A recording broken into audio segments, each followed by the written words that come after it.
तीर्षतान्तमुन्दं संसारिणां करुणया प्राणप्रियं तं व्याससूनुपयामि गुरुं मुनीनां गोपाल कृष्ण भगवान की सच्चिदानंद भगवान की जय। राजाधिराज प्रभु ब्रह्मकेश्वर भगवान की जय। गंगा गोदावरी माता की जय। सद्गुरु निवृत्तिनाथ महाराज की जय। ओम नमः पार्वती पतये हर हर हर महादेव। हरे राम राम राम हरे हरे, हरे कृष्णा कृष्णा कृष्णा हरे हरे।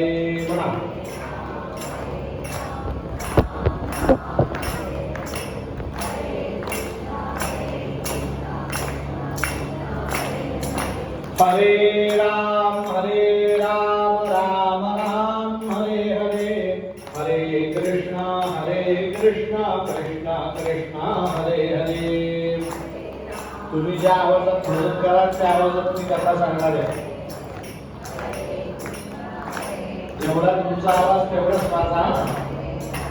हरे राम राम राम हरे हरे, हरे कृष्णा कृष्णा कृष्णा हरे हरे.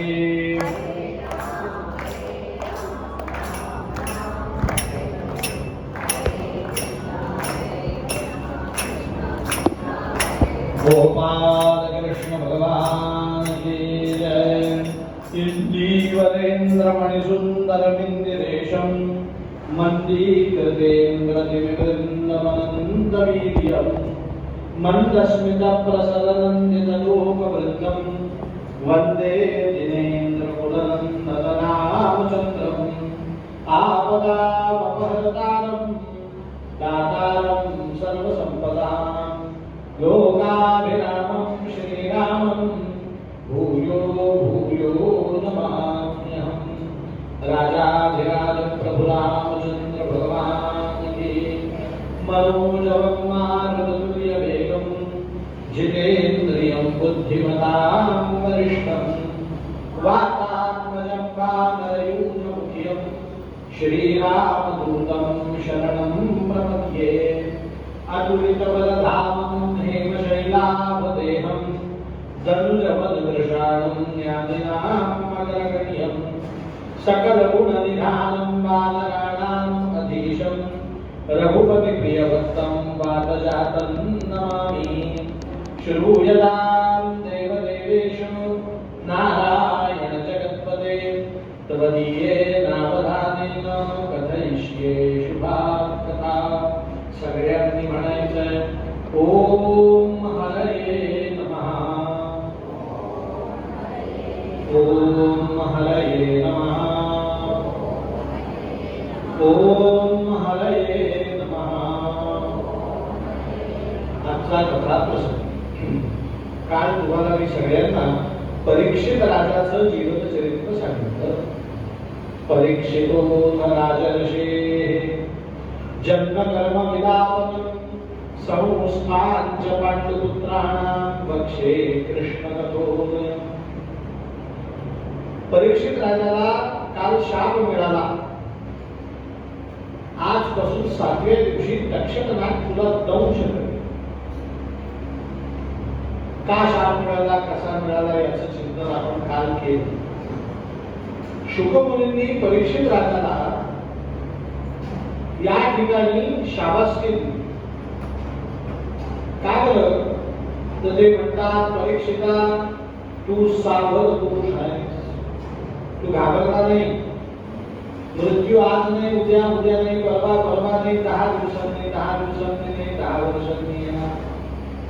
तो येणार आहे हे मान्य करून मनुष्याने सावध राहिलं. काय राहिलं? क्षणोक्षणाची करावा विचार, कशाचा? करावयापार भवसिंधू. परीक्षेचा तू सावध होता म्हणून तुझं करू. तुम्हाला काल प्रश्न विचारला मृत्यू समय काय करायचं? मी उत्तर देऊ. तू काल मला 5 उपप्रश्न विचारले. या जगतात चिंतनीय कोण, वंदनीय कोण, स्मरणीय कोण, अनुकरणीय कोण, अनुसंधानीय कोण? मी तुला उत्तर देतो. सावधानतया शृणु, सावधानतेने ऐक. कारण अद्यला महदाख्यानम, हे तुला वारंवार ऐकायला मिळणार नाही. मी जो आहे शुभमुनी, मी आगळ पगळ बोलणारा नाही. मी फार कमी बोलतो. तुझ्यावरती तुला शाप मिळाला म्हणून, तुझ्यावरती दया आली म्हणून मी बोलतो असं समजू नको. परिनिष्ठितो विधेर्मुनिये उत्तम श्लोक दीनया गृहीत चेता राजर्षे आख्यानम यदधीतवा. मला कृष्णाची कथा सांगायला आवडते म्हणून मी तुला सांगतो. मला तुझ्यावर दया वगैरे काही आलेली नाही. पण तू सावधानतेने ऐक. तुझं 7 दिवसात करणे. परीक्षिता, सर्वप्रथम लक्षात घे, मनुष्याला भगवंतांनी पृथ्वीवरती 100 वर्षाचं आयुष्य पाठवलं. किती? आपल्या आशीर्वादच आहे. शतायुषी भव. ठीक आहे. शतं जीवेम शरदः. शरद ऋतू 100 वेळा बघायचे. 100 वर्ष जगायला पाहिजे का? आपल्याला कोणी विचारलं का किती जगायचं तुम्हाला, आपण काय म्हटलं पाहिजे? मला 100 वर्ष जगायचं. मरण्याची घाई करायची. शाळेचा पेपर सोडवायला विद्यार्थी जातो. आई हातावर दही देते. ती सांगते मला 2.5 तासात जरी पेपर लिहिणं झाला ना तरी 3 तास तिथे बसून राहा. पेपर झाला म्हणून लगेच बाहेर येऊ नको. का? तो अर्धा तास आयुष्यातला निघून गेला, नंतर तुला कितीही प्रश्नांची उत्तर आठवली तरी तुला ते सोडवता येणार नाही. तिथे बसून जायचं, पेपर पाहत राहायचा. एखाद्या प्रश्नाचं उत्तर आठवेल लिहायचं, चुकलेलं वाटतं सुधरवायचं, एखादा प्रश्न अजून सोडवावा असा वाटला सोडवायचा. कारण ती निर्धारित वेळ आहे. ती एका वेळेस संपली की परत तुला किती प्रश्नांची उत्तर आठवले तरी लिहिता येणार नाही. कसं आहे, मनुष्याचा एका जन्म संपला की त्याला काही जरी वाटलं तरी त्याला काहीही अर्थ नाही. म्हणून मनुष्याने किती वर्ष जगलं पाहिजे? 100 वर्ष इच्छा केली पाहिजे. मग आपल्याला भगवंतांनी 100 वर्षाचं आयुष्य दिलं गोष्ट खरी. पण मला खरं सांगा, या 100 वर्षामध्ये भगवत प्राप्तीसाठी आपल्याकडे वेळ किती? ज्याच्यासाठी हा देह दिला ती गोष्ट न करता आपण इतर सर्व काही करतो. बरोबर की नाही? आपल्याला परमार्थ तत्व प्राप्त करून घेण्यासाठी देह मिळाला, तेवढं सोडून दिलं आणि बाकी सगळं करतो. संसारात भ्रमण होतो. मग सर्वप्रथम शुभमुनी सांगतात तुला आयुष्य किती वर्ष दिलं? 100. पण बा मनुष्या तू कसं खर्च केलं नाही? नेत्रिया रक्तम व्यवहारेण चवायवः जीवाचार देहयानादं कुटुंब भरणेन वा. 100 वर्षाचा हिशोब आहे आपला. देवाने आयुष्य 100 वर्ष दिले, 50 वर्ष जागीच कमी झाले झोपेमध्ये. नेत्रिया रक्तम. तुमचं कौतुक आहे, तुम्ही दुपारी 2 वाजता कथा केली. नाही तर आपण दुपारी काय करत पडलो असतो? दुपारी तर झोपायचं नाहीच, रात्री झोपायचं. पण त्या झोपेत 50 वर्ष निघून जातात बघा. नेत्रिया रक्तम व्यवहारेण चवायवः. परमार्थासाठी काही वेळ उपयुक्तच नसतो. उदाहरणार्थ वर्ष एकटेला त्याच्यात काय परमात्मा तत्व समजणार आहे? 10 वर्षापर्यंतचा मुलगा हुशार असेल पण त्याच्या बुद्धीला व्यापकता आलेली नसते. म्हणजे पहिले 10 वर्ष आयुष्यात काय करावे लागतं? वजा शेवटचे 10 बसलं तर उठवत नाही, उठलं तर बसवत नाही, एक डोळ्याने कमी दिसतं, एका कानाने कमी ऐकू येतं, अर्धी पोळी खाल्ली बसत नाही, रात्र रात्र झोप येत नाही. तो काय परमार्थ करेल? जे शेवटचे आणि सुरुवातीचं वय सुद्धा काय करावं लागतं? वजा करावं. आता उरलं आयुष्य जे काही थोडंफार ते कशात जातं? दिवाचार्थे हयाराजन. मोठे मोठे स्वप्न पाहणे, यूं करेंगे ऐसा करेंगे वैसा करेंगे. स्वप्न पाहणं चूक नाही, मग स्वप्न जे पाहिले ते पूर्ण करण्यासाठी काही आयुष्य व्यतीत करावं लागतं. आणि उरलेलं आयुष्य XYZ जे काही आहे ते कुटुंब भरणे नवा, कुटुंबाचं भरण पोषण करण्यात निघून जातं. मग भजनाशी काय बोलले? भगवत प्राप्तीसाठी काय होतं आपल्याकडे सांगा ना. 108 वेळा गायत्री जप करण्यासाठी फक्त 9 ते 10 मिनिटं लागतात. तेवढा वेळ नाही आपल्याकडे. लोक संध्या करतात तर 10 वेळाच गायत्री जप करतात, 108 सुद्धा करत नाही. मग तुम्ही मला सांगा, या मनुष्याच्या जन्मात देव मिळणार? कारण आपण त्याच्यासाठी काही वेळ दिलेलाच नाही. सर्वप्रथम ज्या दिवशी आपल्याला हे समजेल की आपल्याकडे वेळ कमी आहे आणि भगवत प्राप्ती करून घेतली पाहिजे, त्या दिवशी मनुष्याने सावध व्हावं आणि काय करावं? म्हणे गृहात प्रवृत्तो धीरः पुण्यतीर्थ जलाप्लुतः. मनुष्याने पुण्यतीर्थावरती जाऊन राहावं. कुठल्या तीर्थावरती? पुण्यतीर्थ म्हणजे काय? तुमच्या नाशिकला रामतीर्थ, रामकुंड आहे, सीता तीर्थ आहे, लक्ष्मण तीर्थ आहे, आमच्या त्र्यंबकेश्वरला कुशावर्त तीर्थ आहे, काशीला मणकर्णिका तीर्थ आहे, रामेश्वरला 22 तीर्थ आहे. पण हे पुण्यतीर्थ आहे कुठे? तर पुण्यतीर्थ म्हणजे आपण आता जिथे बसलेलो आहोत ते तीर्थ कुठलं? पुण्यतीर्थ. का बरं पुण्यतीर्थ? तर खरं सांगा, या जागेवर बसून मी 3 तास भागवत सांगू शकत असेल तर ही जागा काही कमी किमतीची आहे का? या ठिकाणी बसून तुम्ही भागवत 3 तास ऐकू शकत असाल तर ही जागा कमी किमतीची आहे का? कमी मोलाची आहे का? नाही. ज्या ठिकाणी बसून आपण साधना करू शकतो. मी तुम्हाला उद्या सांगू शकतो, मी इथे थोडं मागे बसतो, मला भेटायला जाता पुण्यतीर्थ मागे गेलो, थोडा तुला विक्री करावं, पुण्यतीर्थ आहे. मला सुख वाटेल अशा जागेवर बसून भगवत चिंतन करा. काय करायचं? त्या ठिकाणाला म्हणतात पुण्यतीर्थ. आणि अशा पुण्यतीर्थावरती राहून मनुष्याने साधना करावी. काय करावी? साधना करावी म्हणजे काय? जप करायचं का? देवाला प्रदक्षिणा मारायचं का? तीर्थयात्रा करायची का? दान धर्म करायचा का? यज्ञ याग करायचे का? ग्रंथांचं वाचन करायचं का? अहो म्हणे नाही, हे तर हळद हिंग मीठ मोहरी आहे, मुख्य भाजी असते, त्याला सपोर्टेड ना हळद हिंग मीठ मोहरी. कोणी म्हणतं का हिंगाची भाजी आहे, जिऱ्याची भाजी आहे, बटाट्याचीच भाजी आहे, त्याला ज्या सपोर्टेड वस्तू म्हणतात टाकतात. जप करणं, ध्यान करणं. मग साधना करणं म्हणजे काय? तर मनुष्याच्या जीवनामध्ये 4 गोष्टी जिंकणं, याचं नाव साधना. तुमच्यामध्ये माझ्यामध्ये तुमच्यामध्ये फरक काय? साधनेचा.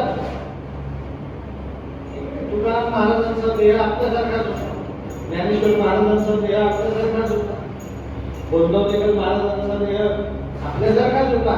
मग त्यांच्या देहात आणि आपल्या देहात फरक काय? तर आपला भोग देह. काय देह? भोग भोगतो, जेवतो, झोपतो, लगेच चहा पितो, फक्त भोग. चहा तंबाखू करतो, भोग. काही जण करतात, भोग आहे. लक्षात ठेवा, हा भोग देह नाही, हा साधना देह. कुठला देह? साधना देह म्हणजे काय? साधना करण्यासाठी दिलेला. मग साधना करण्यासाठी या शरीरावरती विजय मिळवावा लागतो.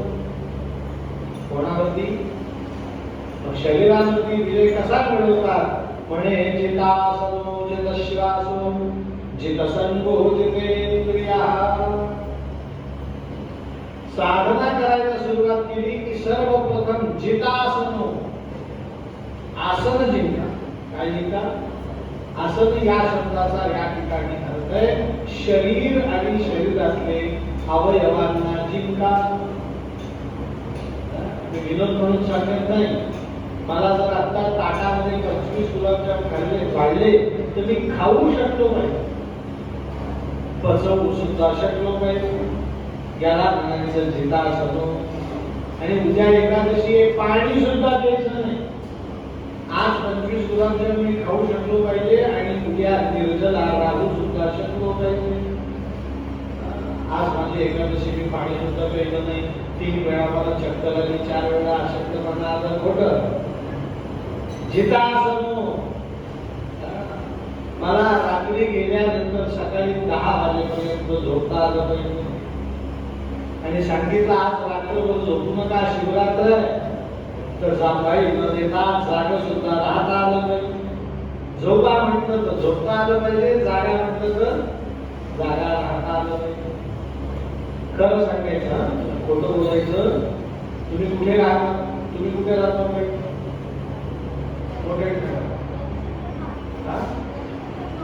रविशंकर ना, बरोबर आहे का? कुठे आला? विजय ममताच्या मागे, बरोबर आहे का? खरं सांगायचं, आता तुम्हाला नाशिक रोड स्टेशनला जायचं, वाराणसीला जायचं, हातात बॅग आहे, तर तुम्ही घरून कसे जाल नाशिक रोडला? ऑटो करून जाल, गाडीत बसून जाल, बरोबर आहे का? प्रत्येक खरं सांगा, विजय ममतापासून नाशिक रोड पर्यंत जायला एक बॅग घेऊन जायला जर आपल्याला ऑटो लागत असेल तर आपण पंढरपूरची वारी कुठल्या भरोशावर करणार?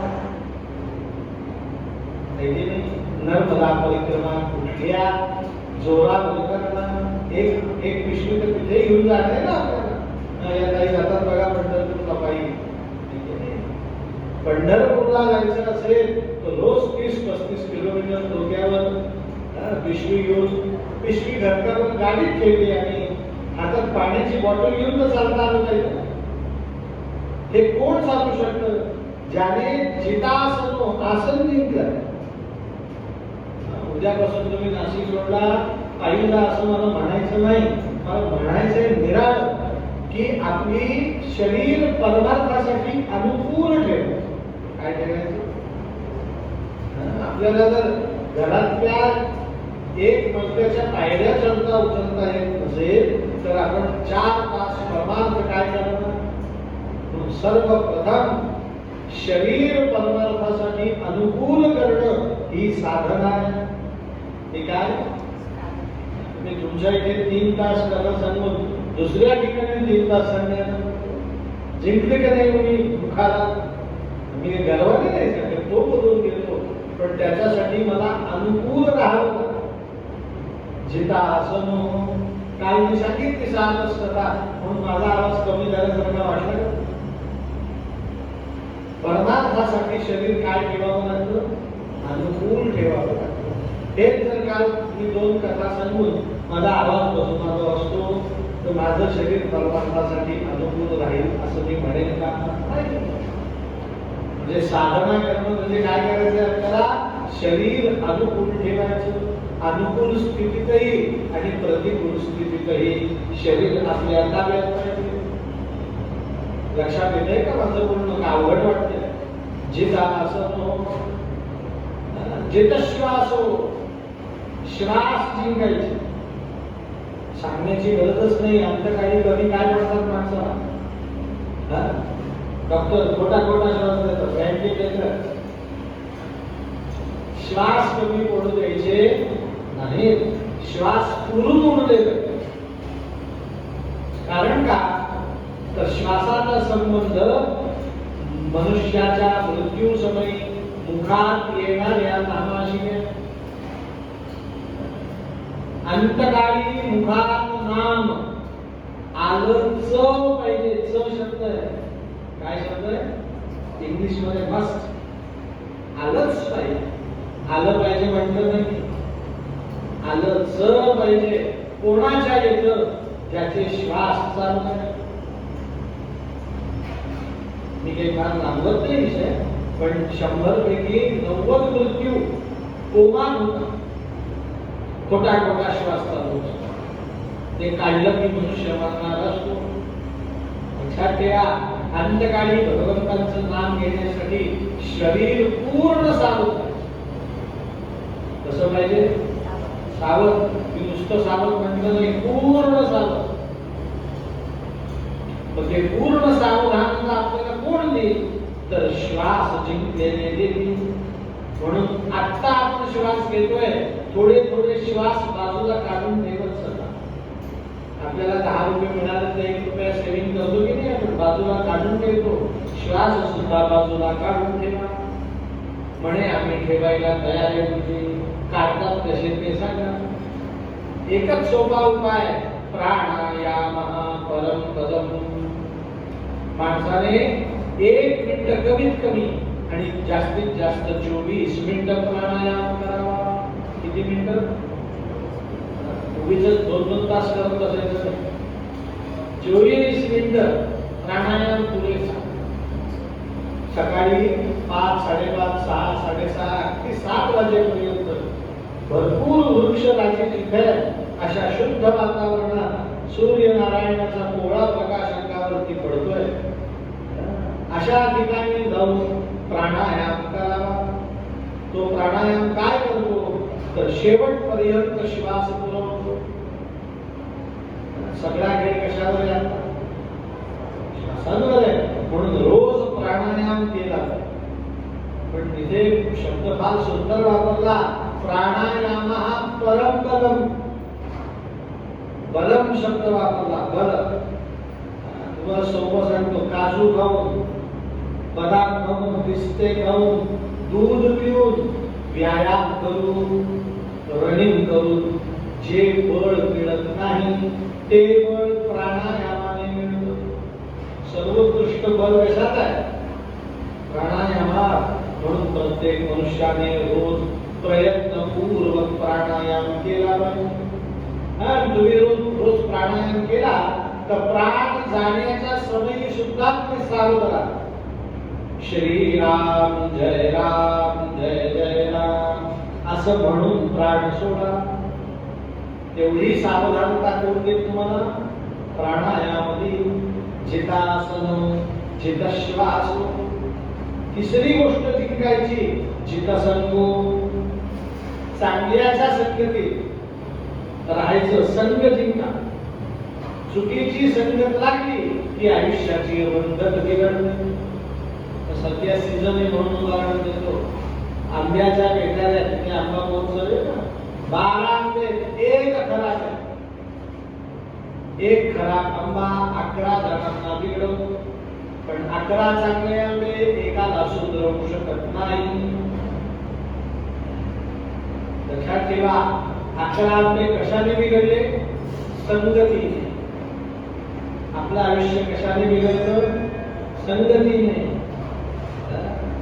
म्हणून आयुष्यात संत, सज्जन, भक्त, विचारवंत, ज्ञानी, प्रज्ञावंत, बुद्धिवंत अशाच माणसांच्या सान्निध्यात राहा. म्हणून संग जिंकायचा. काय जिंकायचा? जितसंगो. आणि सर्वात शेवटी जितेंद्रिया.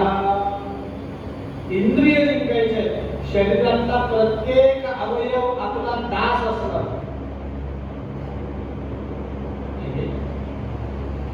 मला सांगताना पाहिजे, आज झोपायचं नाही दुपारी. का बरं? 2 लागतात, 4 टाकी तरी खाली असली तरी झोपायचं नाही. ते शरीराला अधिकारवाण्याने सांगता आलं पाहिजे. 5 वाजेपर्यंत मला एकही जागही आली नाही. 3 तास मांडी मोडता सुद्धा आली नाही. कथा संपेपर्यंत पाणी घ्यायचं सुद्धा नाही. हे जितेंद्रियाचं लक्षण आहे. इंद्रिय जिंका. काय जिंका? इंद्रिय जिंका. कारण इंद्रिय जिंकलेच नाही, इंद्रियांनाच आपण दास बनवलं तर इंद्रिय आपलं काही वाकडं करू शकतो. पण आपण इंद्रियांचं दास झालो. तर इंद्रिय आपला परमार्थ संपवून टाकतात. म्हणून इंद्रियांना आपल्यावरती स्वार होऊ द्यायचं नाही. आपण त्यांच्यावर काय करायचं? स्वार व्हायचं. मग या चार गोष्टी जिंकल्या की मनुष्याने भगवंताचं ध्यान करावं, चिंतन करावं, अनुसंधान करावं, भगवंताच्या ध्यानामध्ये रममाण व्हावं.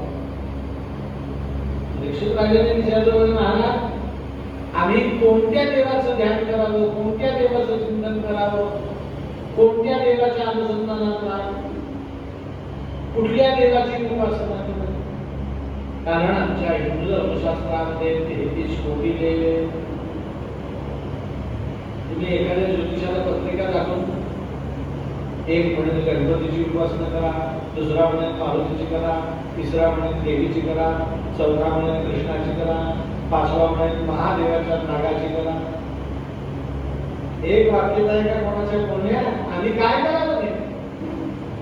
शुभ मुनींनी उत्तर दिलं, परीक्षिता आई, ज्याला तेजस्विता पाहिजे त्याने अग्निनारायणाची उपासना, ज्याला सौंदर्य पाहिजे त्याने अप्सरांची उपासना करावी, ज्याला राज्य पाहिजे त्याने इंद्राची उपासना करावी, ज्याला सौभाग्याची वृद्धी पाहिजे त्याने इंद्रपत्नी इंद्रायणीची पूजा करावी, ज्याला भरपूर धन पाहिजे, लक्ष्मी पाहिजे त्याने जगदंबेची उपासना करावी. लक्ष्मीचीच करावी असं नाही, कुठल्याही जगदंबेची करा, पार्वतीची करा, संतोषी मातेची करा, कालिका देवीची करा, भरपूर लक्ष्मी प्राप्त. तुम्हाला ज्ञान, आत्मज्ञान, ब्रह्मज्ञान प्राप्त करून घ्यायचं असेल, ज्ञानाची अपेक्षा असेल तर शंकरांची उपासना करा. आरोग्याची प्राप्ती करून घ्यायची असेल तर सूर्यनारायणाची उपासना करा. विद्या पाहिजे असेल तर सरस्वतीची उपासना करा. सुबुद्धी पाहिजे असेल तर गणपतीची उपासना करा. शक्ती पाहिजे असेल तर हनुमंताची उपासना करा. परीक्षित राजाने हात जोडले म्हणे, गुरुदेव थोडं थांबा, तुमची यादी मोठी दिसली. हे पाहिजे असेल तर हा दे, हे पाहिजे असेल तर मला सगळं पाहिजे. तेजस्विता पाहिजे, राज्य पाहिजे, सौभाग्य पाहिजे, आरोग्य पाहिजे, ज्ञान पाहिजे. मी बाजाराला गेलो की मला दुकान असं पाहिजे की एका दुकानात सर्व वस्तू मिळते. दूध घ्यायला वेगळं दुकान, दही घ्यायला वेगळं दुकान, तूप घ्यायला वेगळं दुकान, तांदूळ घ्यायला वेगळं, असं सांगू नका. एका दुकानात सुपर मार्केट कुठलं आहे ते सांगा. म्हणे मग सर्वस्यंतु नारायणः. तुला हे सगळंच पाहिजे असेल तर तू कोणाची उपासना कर? नारायण सगळं देतो. म्हणून सर्वोत्कृष्ट उपासना कोणाची? नारायणाची. 100 रुपयाची नोट असते, ती नोट 100 रुपयाची जरी असते तरी खरं सांगा त्या 100 रुपयाच्या नोटेत 1 पासून 100 पर्यंत प्रत्येक रुपया लागेल. 98 रुपये सुद्धा आहेत, 65 रुपये सुद्धा त्याच्यात आहेत की नाही, 40 रुपये सुद्धा त्याच्यात आहेत. मग 100ची नोट असणं म्हणजे 1 ते 100 इतक्या संख्येचे रुपये आपल्याकडे असणं. एक नारायण आपल्या जवळ असणं म्हणजे सगळ्या देव देवता आपल्या जवळ असणं. म्हणून सर्वश्रेष्ठ उपासना कोणाची? गोपाल कृष्ण भगवान. परीक्षित राजाने लगेच शुकमुनींना विचारलं. खरं विचारण्याची गरज नव्हती, पण तुमच्या अर्थ विचारलं. म्हणे को नारायण, कोण नारायण? म्हणजे आमच्या सोसायटीत नारायण कुलकर्णी राहतात, नारायण पाटील राहतात, नारायण जोशी राहतात, नारायण दीक्षित राहतात. तुम्हाला नेमका कोण नारायण म्हणतात? मग कोण नारायण असं विचारलं. म्हणून शुकमुनींनी पुढे कथा सांगितली. तुम्ही सुद्धा सावधानतेने ही कथा ऐका. म्हणे परीक्षिता, या जगतामध्ये एक दिवस ही सृष्टी जी दिसते ही अस्तित्वातच नव्हती, काहीच नाही. म्हणजे मग काय होतं? म्हणे सगळी सृष्टी जलमय होती. जलमय म्हणजे सगळीकडे पाणी होतं असं नाही. जलमय संस्कृत शब्द आहे. जलमय म्हणजे काय? मी होतो, तुम्ही होते, हा माईक होता, हा मोबाईल होता, हा चष्मा होता, हे कूलर होतं. आज आहे म्हणजे तेव्हा सुद्धा होतं. ते काय आवडत पडलंय का? हे सगळं होतं, पण सगळ्याच पाणी झालेलं होतं. स्त्रियांना माहिती आहे, काकडी चोचून ठेवली, त्यात साखर मीठ टाकलं की काकडीला काय होतं? हे नाही, पाणी होतं खिचडीचं सुद्धा. मग आपलं सुद्धा काय झालेलं होतं? पाणी. ही सगळी सृष्टी जलमय होती, सगळं त्यात विरघळलेलं होतं. आणि त्या विरघळलेल्या सृष्टीमध्ये एक दिव्य पुरुष रसा कवी शयन करत होता. कसा होता तो पुरुष?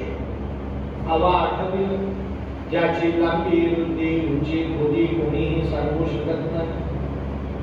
त्याचं स्वरूप कसं होतं? म्हणे त्याला 1000 मुख होते, 1000 डोळे होते, 1000 कान होते, 1000 पाय होते, 1000 हात होते, 1000 अवयव होते. विष्णू सहस्रनामात त्या भगवंतांचं वर्णन केलं. नमोस्त्वनंताय सहस्रमूर्तये सहस्रपादा शिशिरोर्भावे सहस्रनामे पुरुषाय शाश्वते सहस्रकोटी युगधारिणे नमः. सगळे अवयव त्याला किती होते? 1000 अवयव होते. त्या दिव्य पुरुषाचं नाव होतं नारायण. काय नाव? शंकरांनी पार्वतीच्या मळापासून निर्माण झालेल्या पुत्राला गणांचा पती केलं, म्हणून त्याचं नाव काय झालं? गणपती. कोणी केलं? शंकर. शंकर म्हणजे काय? शंकरोति शंकरः, जे सगळ्यांचं कल्याण करतात त्यांचं नाव काय? मग नारायण म्हणजे काय? व्याख्या एका त्या देवाला नारायण काय म्हणायचं? मी म्हणतो म्हणून नाही, कोणी म्हणते म्हणून नाही, प्रत्येक शब्दाला काहीतरी अर्थ आहे. नाम हे सार्थ असतं, त्याला काय असतो? अर्थ. उगीच रिंकू टिंकू चिंकू बिंकू बिंकी असे नाव ते नाही. नारायण, तर नारायण शब्दाचा अर्थ नारम जलम. नार म्हणजे पाणी, नार म्हणजे काय? आयनम यस्य गृहम. आयन म्हणजे घर, पाणी हेच ज्याचं घर त्याचं नाव नारायण. काही मी काय सांगितलं आपलं? नारायण म्हणजे काय? पाणी हेच ज्याचं घर त्याला काय म्हणायचं? नारायण. सांगा होता मोठ्याने सांगा. नारायण शब्दाचा अर्थ काय? पाणी हेच ज्याचं घर त्याला काय म्हणायचं? तुम्ही सांगा वाची. बरोबर. पाणी हेच ज्याचं घर त्याला काय म्हणायचं? तुम्हाला मी म्हणून का घेतलं तर लक्षात ठेवा, भगवद्गीतेत भगवंतांनी आपलं वर्णन केलं की बा मनुष्या, तू माझ्यापासून निराळा नाहीस. ममैवांशो जीवलोके जीवभूत सनातनः. तू माझाच अंश आहेस. कोणाचा अंश आहेस? अधिक महिन्यात तर मी असं ठरवलं की आपल्या अधिक महिन्यात कथेला येतील तो प्रत्येकाला सोनं द्यावं. काय द्यावं? तुम्ही कुलकर्णी एकोणविसाव्या कथेला किती लोक येणार आहेत? म्हणे 1000 लोक येणार. म्हणून मी सोनाराकडे गेलो, 1000 ग्रॅम सोन्याचं बिस्किट घेतलं, किलोचं, कितीचं, आणि नाशिकला घेऊन आलो. आणि कथा संपली. खरं 1000 लोक होते, प्रत्येकाला 1 ग्रॅम. मी काय दिलं? सांगा मोठ्याने. मी देत नाही, तुम्ही घेत नाही, त्याची म्हणायला काय अर्थ आहे? काय दिलं मी? आपलं उदाहरण सांग. आता माझ्या प्रश्नाचं उत्तर द्या. घरून मी 1000 ग्रॅम एकत्र आणलं तरी ते काय होतं? आणि इथे 1 ग्रॅम करून दिलं तरी ते काय? 1000 ग्रॅम असेल तरी काय? आणि 1 ग्रॅम असेल तरी काय? मग नारायण म्हणजे 1000 ग्रॅमचं सोनं आहे. आपण 1 ग्रॅम त्याचे काय आहोत? अंश. अंश का असे ना, सोनं 1000 ग्रॅमचं ज्या गुणधर्माने त्याच गुणधर्माचं 1 ग्रॅम सोनं असतं ना. मग नारायणासारखा आपला गुणधर्म आहे की नाही बघा. नारम पाणी आयनम यस्य ध्रुवम. आपण जन्माला आलो तेव्हा 9 महिने 9 दिवस आईच्या गर्भात झोपलेलो होतो. खरं सांगा, एवढी परत झोप आयुष्यात कधी मिळाली का? 9 महिने 9 दिवस. पण प्रश्न आहे, आईच्या गर्भात कशात झोपलो होतो? पाण्यात. स्त्रीला गर्भ राहिला, डॉक्टरांकडे तिला गेलं. गायनेकोलॉजिस्ट डॉक्टर, प्रसूतीशास्त्र तज्ञ, ते पहिल्यांदा सल्ला देतात पाणी भरपूर प्या. कारण आपला जन्म कशापासून झालाय? आईच्या गर्भात 9 महिने आपण कुठे राहिलो? पाण्यात तळाशी राहिलो. आणि अत्यंत सुस्पष्ट शब्दात बोलायचं झालं, पुरुषाचं वीर्य पाणी आहे, स्त्रीचं वेद पाणी आहे. दोघांच्या संयोगातून आपला काय झाला? जन्म झाला. म्हणजे नारायण सुद्धा पाण्याचा संबंध आणलाय, आपण सुद्धा पाण्याचा संबंध आणलाय. म्हणून तोही जलपुरुष आहे, आपणही काय आहोत? जलपुरुष. मग या नारायणाची निद्रा पूर्ण झाली. कोट्यावधी वर्ष झोपला होता, निद्रा पूर्ण झाली. निद्रा पूर्ण झाल्यानंतर त्याने डोळे उघडले, आजूबाजूला बघितलं आणि पहिला विचार आला, एकाकी न रमते. मला एकट्याला करमत नाही, माझं रमण होत नाही. करमत नाही आणि रमण होत. लक्षात ठेवा, या 2 गोष्टी फार महत्वाच्या आहेत. तुमच्या एक लक्षात आला असेल, कालपासून आतापर्यंत मी भागवताची पोथी उघडली सुद्धा नाही मिळवू शकतो. बरोबर आहे की नाही? काही बघितलं का मी पोथी? याचा अर्थ भागवताचं काय? पाठ. पण कधी कधी घरी बायको आणि मी आम्ही दोघं जण, मुलगा आता पुण्याला आहे, मुलगी आता पुण्याला चालली आहे शिकायला. आई कधी दुसऱ्या माझ्या भावाकडे जाते, घरी आम्ही दोघंच नवरा बायको असतो. मग खरं सांगा, नवरा बायको आम्ही दोघं जण घरी आहे. तिला काही काम नाही, मला काही काम नाही. माझं भागवत पाठ आहे म्हणून मी तिला 3 तास भागवत सांगेन का? दोघंच जण घ्या. माझं पाठ आहे, भागवत ऐकलंही पाहिजे, तीही ऐकायला तयार आहे. आम्ही दोघंच जण आहोत, तरी घरात भागवत होऊ शकत नाही. कारण का? भागवत होण्यासाठी व्यासपीठ असावं लागतं, तुमच्यासारखे श्रोते असावे लागतात, कोणीतरी निमंत्रण द्यावं लागतं. तेव्हा भागवताचं भ्रमण. भागवत काही रुटीचंच प्रगट होत नाही. दोघं नवरा बायको आहे म्हणून भागवत प्रगट झाला असं घडलं. रमण होणं लक्षात आलं का? रमण होण्यासाठी एवढं सगळं असावं लागतं. तेव्हा काय होतं? रमण होतं. आणि जरी बायकोने आग्रह केला तुम्ही भागवत सांगा, तर तिला 3 तास ती सांगूच शकत नाही, 15-20 मिनिटं सांग. कारण रमण्यासाठी सर्व गोष्टी लागतात, त्याशिवाय काय होत नाही? रमण होत नाही. नवरा बायको दोघं जण विवाह केल्यामध्ये त्यांचा संसार झाला असं होतं का? त्यांना फ्लॅट लागतो, त्यांना पेढे लागतात, ताटं लागतात, वाट्या लागतात, चमचा लागतो, काय लागत? सगळं असेल तर संसाराचं रमण. एखादी गोष्ट जरी नसेल, पानात मीठ जरी नसेल तरी रमण होत नाही. होतं का? तुमचं उदाहरण नाही, लक्षात ठेवा, रमण होण्यासाठी सगळं असावं लागतं. मग नारायणाने रमण होत नाही म्हणून काय केलं? आपल्या नाभीपासून एका कमलाची निर्मिती केली. त्या कमलावरती एका दिव्य पुरुषाला जन्म दिला. त्याचं नाव श्री ब्रह्मदेव भगवान की. नुसता ब्रह्मदेव निर्माण नाही केला परीक्षिता, त्या ब्रह्मदेवाला 4 मुख दिले. किती मुख? त्या चार मुखांना देण्याचं कारण त्याला दिव्य ज्ञान द्यायचं होतं. ते दिव्य ज्ञान ब्रह्मदेवाला चार वेदांच्या रूपात ऋग्वेद, यजुर्वेद, सामवेद आणि अथर्ववेद.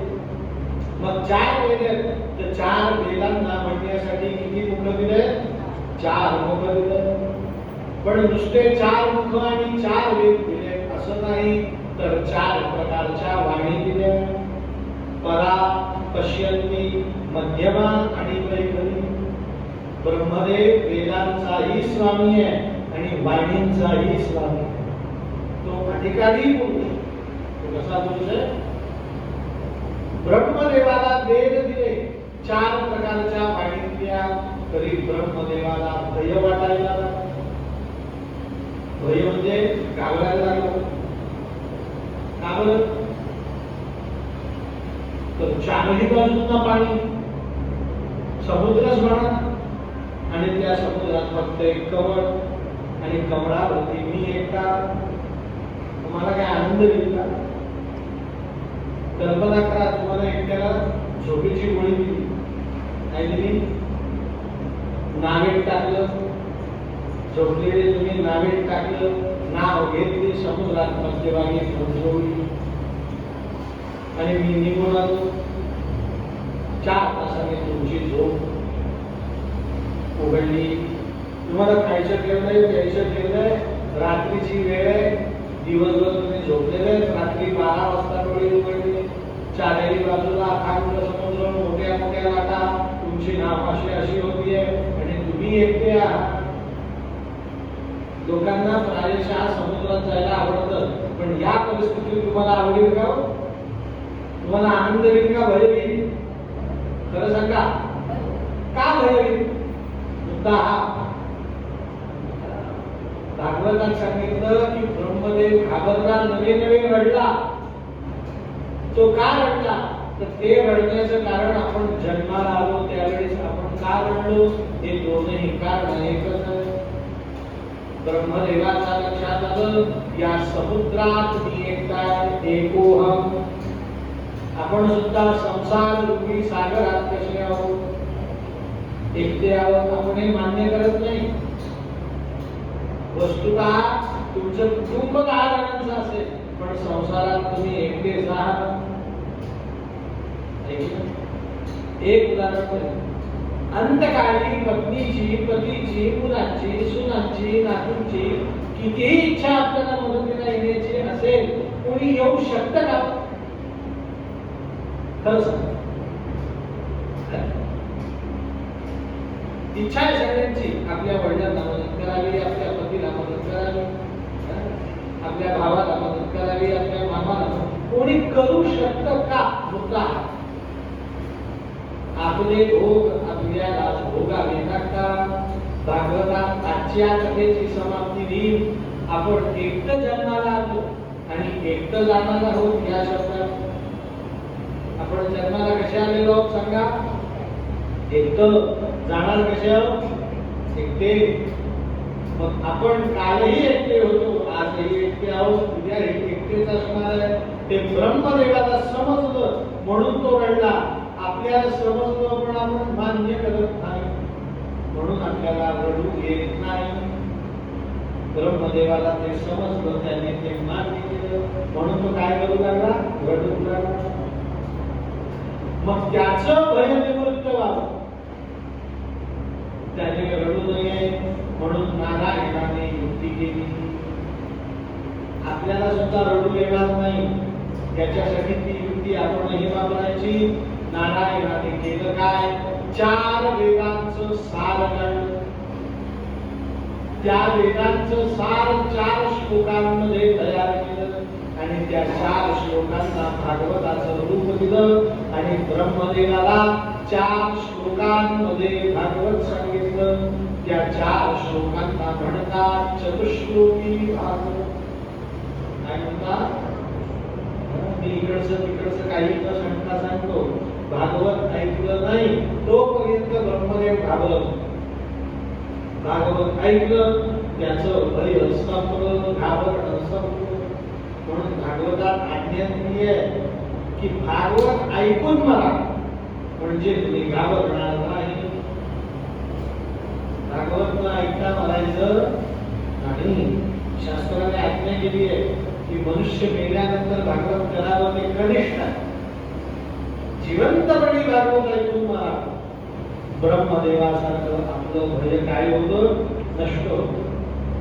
मग ब्रह्मदेवाचं भय नष्ट झाल्यानंतर ब्रह्मदेव नारायणाला शरण गेला आणि विचारलं, देवा मम जन्मस्य किं प्रयोजन, मला जन्माला का घातलं. आपण सुद्धा देवाला हे विचारायला पाहिजे की देवा तू आम्हाला जन्माला का घातलं, तू ज्या कारणासाठी घातलं ते कारण आम्ही आचरणात आणतोय का. शंकराचार्यांनी लिहिलेलं ते म्हणतात, कस्त्वं कोहं कुतः कामे जननी मोहे ताता इति परिभावय सर्वसारं विश्वं त्यक्त्वा स्वं विचारं भज गोविन्दं भज गोविन्दं गोविन्दं भज मूढमते प्राप्ते सन्निहिते मरणे नहि नहि रक्षति दुर्गुणकरणे भज गोविन्दं भज गोविन्दं गोविन्दं भज मूढमते. लक्षात ठेवा, या जगतातला एक सिद्धांत तुम्हाला सांगतो, या जगतात उगीचच काहीही होत नाही. प्रत्येक गोष्टीला काहीतरी कार्य कारण भाव असतो.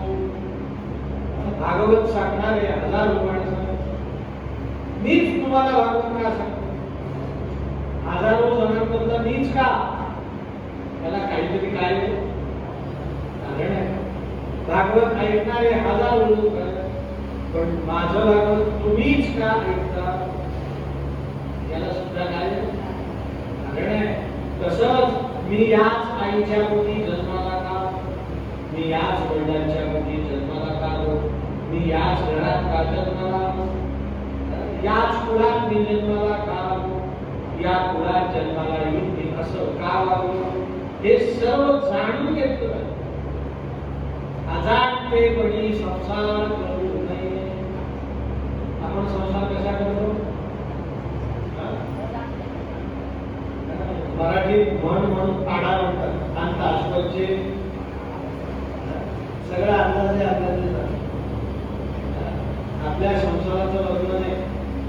काही हॉटेलचं नाव असतं राम भरोसे, आपलं जीवन सुद्धा कसं चालतं, राम भरोसे. आता काही समजत नाही, काही समजतं का, जाणून घेतलं पाहिजे. लक्षात आपल्या जीवनात एवढे सुखाचे प्रसंग का, आपल्या जीवनात एवढे दुःखाचे प्रसंग का, आपल्याला एवढी अनुकूलता का, आपल्याला एवढी प्रतिकूलता का, काहीतरी कारण आहे. ते कारण जाणून घेतलं पाहिजे. ब्रह्मदेवासारखं ब्रह्मदेवाने नारायणाला विचारलं, मला जन्माला का घातलं, माझ्या जन्माचं काय झालं. नारायणाने सांगितलं, तुझ्या जन्माचं एकच प्रयोजन, सृष्टीमाध्यते, सृष्टीला आरंभ कर. ब्रह्मदेवाच्या लक्षात आलं की आपण सृष्टीचा विस्तार केला पाहिजे. मग ब्रह्मदेवाने, आता तो वेदांचा अधिकारी आहे, वेद मंत्राने कमंडलू निर्माण केलं. काय निर्माण केलं, कमंडलूचं पाणी हातामध्ये घेतलं आणि ते पाणी जमिनीवरती सोडलं. हातात पाणी घेऊन सोडणे याला म्हणतात संकल्प. काय म्हणतात, ते संकल्पाचं पाणी ब्रह्मदेवाने सोडलं. आश्चर्य घडलं, 14 थेंब पाणी पडलं. किती, आणि त्या 14 थेंबांना 14 पुरुष जन्माला आले. अनुक्रमे त्यांचे नाव तुम्ही मोजा. मी नाव सांगतो, सनद, सनंदन, सनातन, सनत कुमार, किती आले, 4. महर्षी काश्यप 5, महर्षी अत्रि 6, महर्षी भृगु 7, महर्षी अंगिरा 8, महर्षी पुलस्त्य 9, महर्षी पुलह 10, महर्षी क्रतु 11, महर्षी दक्ष 12, देवर्षी नारद 13, महर्षी कर्दम 14. जण जन्माला आले याच्यातले 4 नाव सांग. मी 14 सांग, तुम्ही 4 सांगा. भागवत किती बारकाईने ऐकलं पाहिजे बघा. किती जण जन्माला आले? 14 जण जन्माला आले. पण हे 14 जण जन्माला आले ते आपण राहतो या सृष्टीत जन्माला आलेले नाही. ही 14 जणांची स्वतंत्र सृष्टी आहे. त्या सृष्टीला म्हणतात संकल्प सृष्टी. संकल्पातून जन्माला आले का? आपण संकल्पाने जन्माला आलोय का? नाही. म्हणजे आपली सृष्टी निराळी, त्यांची सृष्टी निराळी. तुम्ही बद्रीनाथला गेलेत का? कोण गेले? त्या बद्रीनारायणाला अलकनंदा नदीच्या किनाऱ्यावर ब्रह्मकपाल नावाचं तीर्थ आहे. कुठलं तीर्थ? त्या ब्रह्मकपाल तीर्थाच्या डाव्या बाजूला स्वर्ग रोहिणी काल सांगितलं त्या मार्गाकडे जाण्याचा रस्ता. त्या रस्त्यावरती ही संकल्प सृष्टी वास्तव्य करते. स्वर्गाकडे, पृथ्वीवरती नाही. मोठी गंमत महाराज, हे 14 जण जन्माला आले. वडिलांसमोर उभे राहिले आणि विचारलं, बाबा आम्हाला जन्माला का घातलं? म्हणे, अरे नारायणाने आज्ञा केली सृष्टीचा विस्तार करा म्हणून मी विस्तार केला. मी एकटा होतो, तुम्ही आता 14 जण झाले. आपण किती झालो आता? 15. एकापासून 14 याचा अर्थ 14 गुणिले 14 256 जण तुम्ही जन्माला घाला. बरोबर आहे ना? या वेगाने विस्तार झाला पाहिजे. हे 14च्या 14 जण एकमेकांकडे बघायला. मोठा पुत्र होता सनक. काय नाव? त्या सनकाने विचारलं, बाबा एक प्रश्न विचार.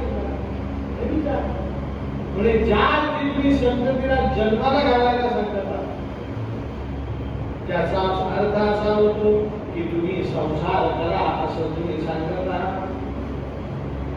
बाबा खरं सांगा, संसार चांगला आहे का संसार वाईट? तुम्ही चांगला आहे म्हटले तर आम्ही संसारात निर्माण, आणि तुम्ही वाईट म्हटले तर आम्ही संसारात येणार नाही. ब्रह्मदेवाने संसार चांगला की संसार वाईट या प्रश्नाचं भागवतात उत्तर दिलं. ब्रह्मदेवाने काय उत्तर दिलं ते आपण नंतर. तुम्ही आता सगळेजण संसार करतात ते खरं सांगा, हो का नाही? मग तुम्ही सांगा संसार चांगला की संसार वाईट? तुमचा काय अनुभव आहे? काय ताईचा अनुभव आहे? चांगला आहे. तुमचा काय? काय तुमचा तुमचा तुमच्या नाराज आहे?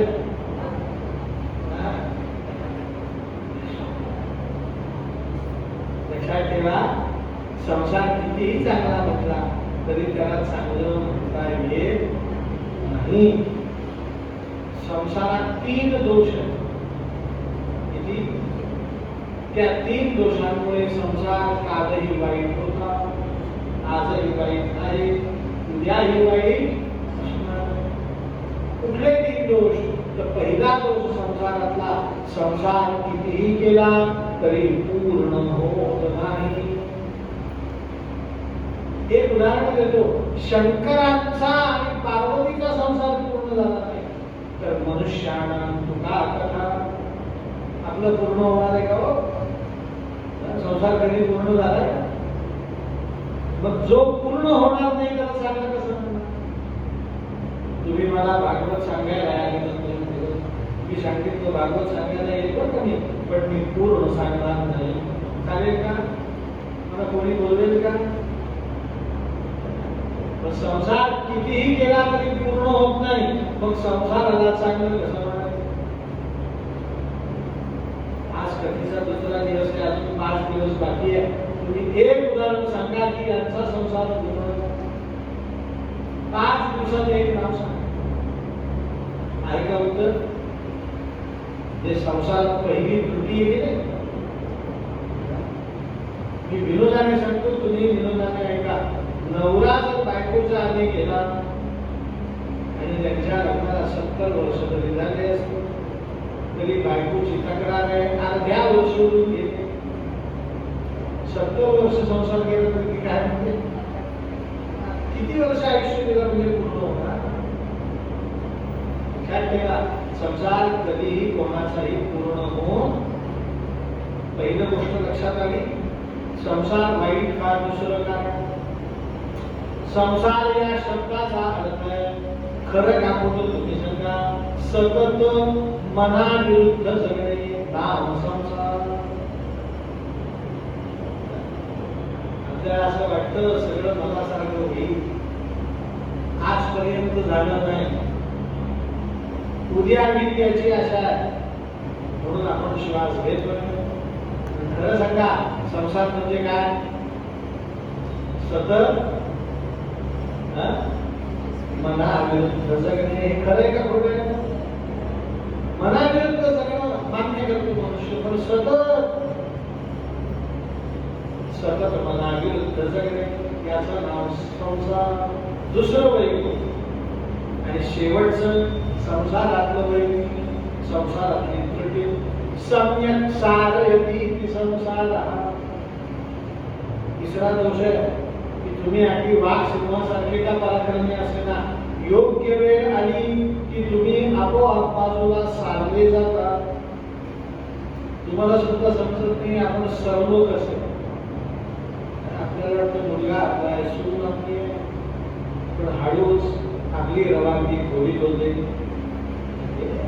सम्यक सारयती, आपल्याला न समजता तिथून सारलं जात.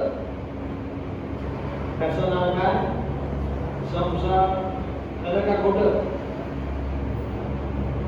मला खरं सांगतो मी, मला भागवत कथा सांगण्यासाठी भगवंताची एवढी कृपा आहे की द्यायला तारीख नाही, काय नाही. कोणी तारीख मागितली तर तारीख नाही असा प्रश्न होता. मग कधी कधी रात्री लोकांना अभिमान वाटतो, काय आपल्याला द्यायला तारीख नाही. लक्षात ठेवा, हा मुलगा कधीपर्यंत सम्यक सार. असा कोणीतरी जन्माला येईल की तो हळूच मला सारून निघून जाईल. तो सांगेल आता हे मुलगी रिकामे असतात, मला लक्षात ठेवा, संसार कधीही एकसारखा नसतो. सारयती, आपल्याला सतत तो काय करतो, बाजू भाग करत असतो, त्याचं नाव संसार. तुम्ही सगळे माझ्यापेक्षा वयाने ज्येष्ठ श्रेष्ठ मोठे आहात, खरं का खोटं तुम्ही आमचा अनुभव करतो. त्या तीनही गोष्टी व्यावहारिक दृष्टीने सत्य आहे. असत्य असेल तर सांगा, आपण लगेच त्याच्याकडे भाग घालून करतो. आणि संसार कालही वाईट, आजही वाईट, उद्याही वाईट. मग त्या 14 जणांनी सांगितलं बाबा संसार वाईटच आहे, तर आम्हाला संसारात का वाढतात. म्हणून ते उठले आणि तात्काळ बद्रीनाथ क्षेत्री असलेल्या ऋषिगंगेच्या तीरावर जाऊन तपश्चर्या करू लागले. ब्रह्मदेवाची संकल्प सृष्टी विस्तार पाहू शकली नाही. त्यांची अपेक्षा होती तिचा विस्तार होईल, पण तिची मर्यादा फक्त 14 पुरुषांइतकीच राहिली. माझं पूर्ण लक्षात येतंय का, आवड होतंय, सोपं लक्षात येतं. मग पहिली सृष्टी तुम्हाला समजावं म्हणून ब्रह्मदेवाची केली, तिचा विस्तार झाला. मग ब्रह्मदेवाला काय आला, तर हे 14 पुत्र माझं न ऐकता सृष्टीचा विस्तार न करता निघून गेले. मग ब्रह्मदेवाला क्रोध आला, क्रोध म्हणजे राग. मुलांनी वडिलांचं ऐकलं नाही की वडिलांना काय, ब्रह्मदेवाला येतात. पण ब्रह्मदेवांचा राग कपाळातनं बाहेर पडला. तो कपाळातनं 11 स्वरूपात बाहेर पडला. त्या 11 स्वरूपांमध्ये रुद्र प्रगट झाला. एकादश रुद्र, 11 रुद्र बाहेर पडले. कोण कोण, वीरभद्रश्च, शंभुश्च, गिरीयश्च महायशः. अजैक पादैर बुद्ध्या पिनाकीजा पराधिमा भुवनाधीश्वरश्चैव कपालिञ्च विशाम्पति स्थाणु भगश्च भगवान रुद्रा एकादशा संता हे 11 रुद्र आहे. किती रुद्र आहे? आणि या 11 रुद्रांचं एकत्रित रूप म्हणजे शिवशंकर भगवान. शंकर एक आहे पण शंकरांमध्ये किती रुद्र आहेत? 11 रुद्रांचा देह म्हणजे कोण? शिवशंकर. शिवपिंडी म्हणजे 11 रुद्र त्याच्यात सामावले. मग या 11 रुद्रांना सृष्टी बनवायला सांगितली, पण परीक्षेला त्या 11 रुद्रांनी सगळी विपरीत सृष्टी बनवली. कशी सृष्टी? विपरीत. या विपरीत सृष्टीचं वर्णन केलं. काय काय बनवलं या विपरीत सृष्टी? तर विपरीत या शब्दाचा अर्थ तुम्ही मला भागवत सांगायला बोलवलं आणि मी रामायण सांगितलं. थोडे विपरीतच दिसतं. सांगितलं एक बनवलंय. मग शंकराच्या सृष्टीत काय काय बनवलं गेलं? भूत प्रेत पिशाचार्या यक्ष गंधर्व राक्षसा. भूत प्रेत पिशाच यक्ष गंधर्व राक्षस हे सगळे शंकरांच्या सृष्टीतलं. आपल्याला दृश्यमान होणारे काय काय शंकरांच्या सृष्टीतलं? म्हणे सर्व. कोणाची सृष्टी? ही ब्रह्मदेवाची सृष्टी नाही. बिंचू. कोणाची सृष्टी? तीक्ष्ण दात असलेले प्राणी, तीक्ष्ण चोच असलेले प्राणी, विषारी फळं असणाऱ्या वनस्पती, काटेरी फळं असणाऱ्या वनस्पती, या अनुलोम सृष्टीत आहे. ही शंकरांची सृष्टी आहे, पशुसृष्टी. म्हणून ते सर्पादी प्राणी, हिंसवादी प्राणी ब्रह्मदेवाच्या सृष्टीत काही भक्षण करत नाही, कारण त्यांना ब्रह्मदेवाच्या सृष्टीत त्यांची निर्मितीच झाली नाही, तर त्यांना देहाचं कसं झालं? तुम्हाला माहिती असेल की सर्प विषवती नावाच्या वनस्पतीला दंश करतो. त्यावेळेस सर्पाचं मरण पोषण होतं. त्या वनस्पतीत विष असतं. ते विष सर्प ग्रहण करतो. पण ती विषारी वनस्पती सुद्धा कोणी बनवली आहे? शंकराने. विषारी प्राणी, विषारी वनस्पती या सगळ्या रुद्र सृष्टी ब्रह्मदेवाने सांगितलं, अरे तुला बनवायला सांगितलं का? तू बनवलं का? ते 11 रुद्र म्हणतात, म्हणे बाबा तुम्हाला ही सृष्टी आवडली नाही का? नसेल आवडली तर सांगा, आम्ही या सृष्टीचा विनाश करू. ब्रह्मदेवांनी विचार केला की माझ्या पहिल्या 14 मुलांनी काहीच बनवलं, या 11 मुलांनी चुकीचं का होईना काहीतरी बनवलं. त्यांना नाश कशाला करायला सांगायचा? म्हणून त्यांनी आज्ञा केली की हे रुद्रांनो, तुम्ही ही सृष्टी विनाश करू नका, पण या सृष्टीचा विस्तारही करू नका. ही सृष्टी आहे एवढीच काय केला? मर्यादित ठेवा. मर्यादित सृष्टी देतो, पण पुढे आम्हाला आज्ञा द्या. आता काहीच काम नाही ना. मला तुम्ही सांगितलं म्हणजे उद्यापासून भागवत सांगू नका. मला प्रश्न उद्यापासून का? असं ब्रह्मदेवांनी सांगितलं, ही जी तुम्ही सृष्टी बनवली, या सृष्टीला मी नाव देतो पशुसृष्टी. कुठली सृष्टी? आणि आजपासून तुम्ही या पशुसृष्टीचं पालन करायचं, पोषण करायचं, म्हणून तुमचं नाव पशुपती. आजही ब्रह्मदेवाची आज्ञा. साक्षात ते रुद्र नेपाळ प्रांतामध्ये वाघमती नदीच्या तीरावरती श्री पशुपतीनाथ भगवान सगळ्या पशूंच्या पतीच्या रूपाने, पशुपती रूपाने सगळ्या पशूंचं रक्षण करणारा कोण? शिवशंकर. मी तुम्हाला आत्ताचा कालखंड सांगत नाही, फार जुनाही सांगत नाही. 50-50 वर्ष जुनी गोष्ट वाटते. प्रायशः शंकरांचे मंदिर गावाबाहेर असायचे. शंकर हा मनुष्याचा दैवत नव्हताच, ते कोणाचं दैवत होतं? शंकराच्या मंदिराचं वैशिष्ट्य काय? कालिका मंदिरासारख्या त्याला चार भिंती कधीही नसायच्या. चारी बाजूंनी काय असायचं? उघडं. 38 बाटल्या असतील तर 3 भिंती असतील, चौथी बाजू बिना दरवाजाची. आणि शंकराच्या मंदिराचं वैशिष्ट्य की तिथे एखादी गाय, एखादं बैल, एखादं बकरी, एखादी कुत्र बसलेलं आहे आणि शंकराच्या पिंडीवर पाणी वाहायचं म्हणजे भीत जायचं. तिथे हे सगळं नाही, कारण ते ठिकाण कसं अंधारा. कारण मी तुम्हाला विनोद नाही सांगितला, शंकर हे पशूंचं दैवत आहे एवढंच मी तुम्हाला सांगितलं. शंकर हे पशूंचं दैवत आहे, पशुपती आहे.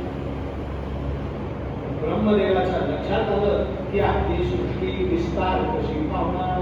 2 सृष्टी तर आपल्या काय झाल्या? फेल झाल्या. मग आता या सृष्टीचा विस्तार कसा होणार? मग ब्रह्मदेवाने नारायणाची प्रार्थना केली. नारायण प्रगट झाला. नारायणाने सांगितलं, ब्रह्मदेवा तुझ्या शरीराचं मंथन कर. काय कर? शब्द काय वापरला मी? मंथन कर. आणि त्या शरीराच्या मंथनातनं स्वतःच्या शरीरापासून स्त्री आणि पुरुषाला जन्म दे. त्या स्त्री पुरुषाला जन्म देऊन एकांत स्थळी पाठव. त्या एकांत स्थळी ते मैथुन करतो. त्या मैथुनातनं नवीन प्रजा निर्माण. आणि ती निर्माण झालेली प्रजा, तिचं नाव मैथुन सृष्टी. आणि मग त्या मैथुन सृष्टीची परंपरा सृष्टीच्या अंतकाळापर्यंत चालू राहिली. आपण सगळेजण ब्रह्मदेवाच्या पहिल्या संकल्प सृष्टीत जन्माला आलेलो नाही, पशुसृष्टीत जन्माला आलेलो. आता जी जन्माला सृष्टी येणार त्या सृष्टीचं नाव आहे मैथुन सृष्टी. आपण मैथुन सृष्टीचे घटक आहोत. ही सृष्टी जन्माला कशी आली? तर ब्रह्मदेवाने स्वतःच्या शरीराचं मंथन केलं. शब्द काय वापरला? काय केलं? मोठ्याने सांगा. तुम्हाला चहा पाजणार आहे, सांगा काय केलं? मंथन केलं. मंथन म्हणजे काय?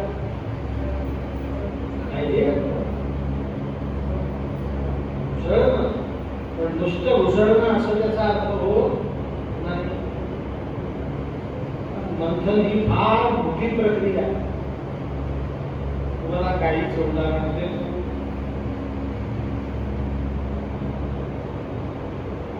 गाय माहिती ना?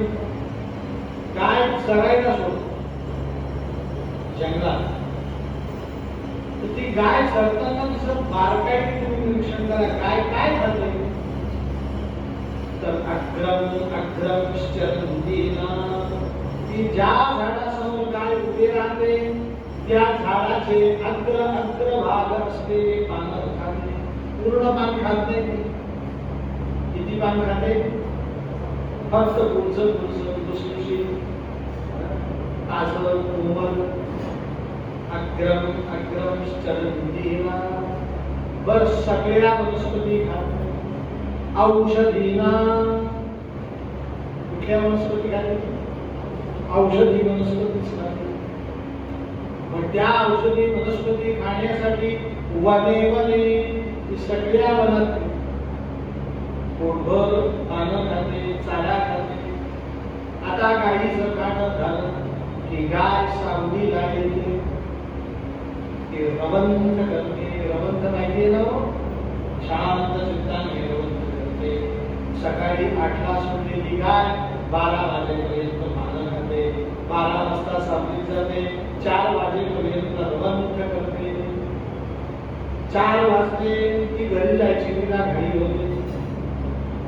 ती नदीवरती, नाल्यावरती, तलावावरती, हौदावरती पोटभर पाणी पिते.